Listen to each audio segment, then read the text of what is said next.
Hello friends, alpaca series number 3కి welcome. So, ఈవిడే ఈ ఫార్మ్‌కి ఓనర్ అనమాట.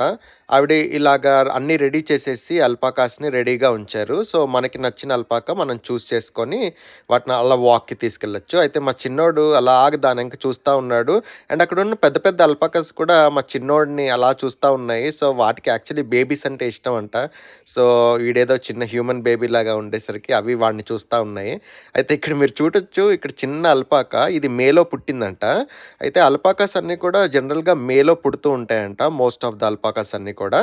అండ్ ఈవిడేం చెప్తున్నారంటే అల్పాకాస్ అనేవి సౌత్ అమెరికాకి చెందిన animal. Only domestic animal. Wild animal కాదు. దీన్నెప్పుడూ కూడా ఇలా క్యాటిల్ బ్రీడింగ్, ఫార్మింగ్‌లోనే పెంచుతూ ఉంటారు. అండ్ వీటిని పెంచడానికి కూడా 3000-4000 అబోవ్ సీ లెవెల్‌లో మాత్రమే వీటిని పెంచొచ్చంట. లేపోతే ఇవి అంతగా ఉండలేవు అని చెప్తున్నారనమాట. మీకు ఈ షార్ట్ నచ్చితే లైక్ చేసి కింద కామెంట్ పెట్టండి.